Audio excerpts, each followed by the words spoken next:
we're talking about what exactly is happening in the Rhode Island real estate market in layman terms, okay? So I want to ask you, Emilio, what is hot and what is not in the Rhode Island real estate market? Selling a home, a multifamily or single family, is hot right now. We've had the busiest February that we've ever had on record, okay? And do you know why?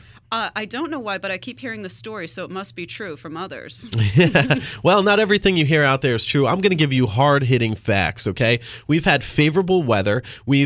That's true. Nobody could get out last winter. They couldn't get out of their driveway. Exactly. That was a tough February. We've got a fixed 15 and 30-year mortgage rates, well, all the rates out there, which are, they fell again. I mean, you can get a house for 3.5%. That's unbelievable. And FHA how many financing. new roofs exist after all the ice dam damages last year? Oh, There's a yeah. lot of houses that got updated, mine included, because of last winter. That's a good point. And there's programs like the Renewed Homes program, the $20,000 grant. There's also 100% financing, and banks are easing up on lending guidelines. There's also a bunch of boomerang buyers that are coming back to the market. These are buyers that have lost their homes in foreclosures and short sales. That's right. They're coming. It's been a few years. They had to wait on the sideline, and now they're able to buy. I heard something about 4 to 6 million estimated, but between now and 2021, we're going to have 2.1 million buyers come back to the market that are ready to buy after being foreclosed on. What a country.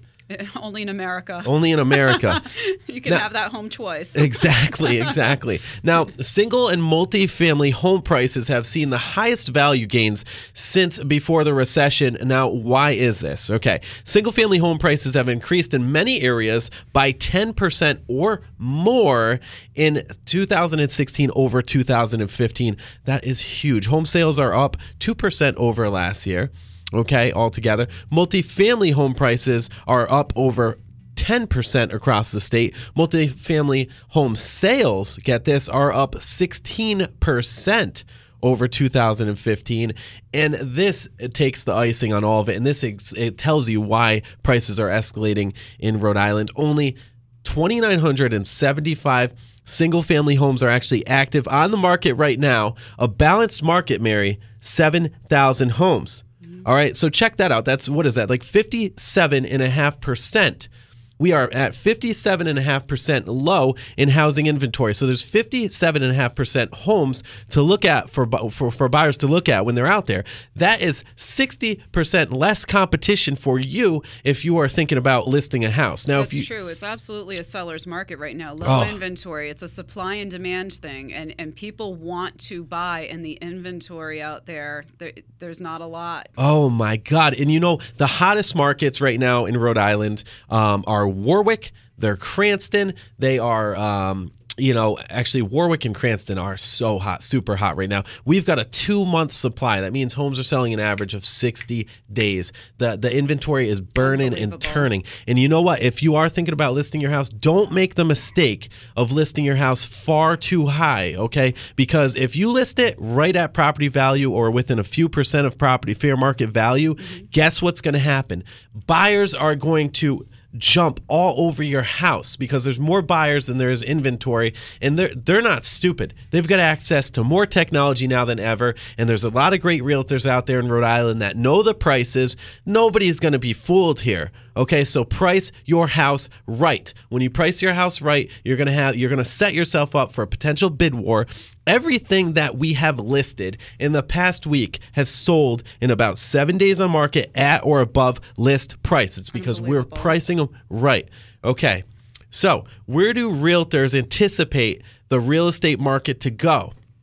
Well, basically, a lot of agents agree that the number of homes will increase that are on the market right now. So the low inventory can't stay forever. And what is the highest listing month of the year? When do you see the most listings come on in the calendar? Usually everybody wants it on about spring. People want to move and get settled. There's 60 days to, looking at it and getting a loan closed on average. What's the number one month to list your house? Well, that's a great question because you would mainly see April and May would be the top listing months of the year. However, we're going to see that happen a bit early this year because everybody knows somebody that has made out very well in this real real estate market. Now, even though it's a super seller's market, buyers are really making out well too, because the prices are nowhere near as high as they were in 2006 and 7, and the interest rates are half as much as they were. So you're getting a house for the same price that you would have bought a house back in the early 80s. Pretty much, yeah. Crazy, right? Crazy. You're paying less than you are to rent in most cases. And money is basically free at the rates we have today. Money, you're crazy not to borrow money, as much of it as you can right now.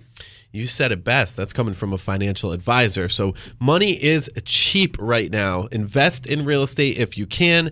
And if you've been waiting for equity in your house to be able to sell and move down south, relocate, or buy a one-level home or buy the home of your dreams right now, with less than 3,000 homes on the market, when there should be 7,000 homes, is the time that I would sell. If you want any help with this at all, I'm happy to give you a free assessment on your house, a free fair market value, okay? It'll take about a 20-minute walk through your house. I can tell you exactly what you're going to net from the sale of your house. We'll go over a marketing plan, and you know what? Right now might not be the time for you, but if it's 6 months or a year down the road, we will track the market for you and give you a monthly report. All of this is free, folks. Also, in another segment today, we talked about pre-inspections before listing, and so it's better to have this meeting now if you're thinking about selling your house, even if it's not right now immediately. It buys you time to make any improvements that might yield a much higher return when you go to sell. Set yourself up for success, okay? If you're not going to talk with me about this, make sure you talk with a very reputable realtor. You know, there's a lot of really awesome realtors in the state. Make sure you're consulting with somebody that sells a lot in your area. You can go on Zillow.com. You can look at all the reviews of realtors on there. I'm very proud of my team, as we are one of the highest ranked as far as sales and as far as satisfied clients. We've got a full 5 stars on every single website. And you can't buy that. That has to be satisfied people that write those reviews and put them on there. So absolutely, yep. Definitely. All right, so just to get back to where realtors anticipate the real estate market to go, because I know that's the biggest question on people's mind. Where's this market going to go? Okay, is it going to continue rising? What's going to happen? Well, everything, you know, like Isaac Newton's law of gravity, everything that comes up must eventually come down. And that's the same thing with real estate. It's cyclical, okay? So over time, the real estate market goes up, it goes down. We're not sure when this is going to happen. You know, but however, I anticipate 2017 or so it could happen. We're not looking at anything maybe like 2008, but I do believe that the market interest rates have to rise at one point in time. Okay, when those rise and when prices are so high, buyers are not going to be able to afford the house that they used to, and this is what's happening already out in Boston, and that's what's actually driving our market is folks from Boston and from New York and everywhere else where the prices are super high. They're coming into Rhode Island, and they're using our train system. They're using our planes. They're using our highways to get to where they were living before to work, because they're not like us with their mentality. It's a better cost of living in Rhode Island. Yeah. The market, a house is cheaper, and it costs less to live here, and transportation to Boston and New York is excellent. And somebody may say, and a lot of people say, well, the taxes are high in Rhode Island. Well, the prices in Massachusetts real estate, okay, are 30 to 40% higher. So you could get the same type of house here. And Massachusetts is beautiful, by the way. I love Massachusetts. And the economy is booming. It always has. That's why they have that growth. I wish that our economy would be booming like Massachusetts. That's a perfect state to take as an example. We should be following their lead.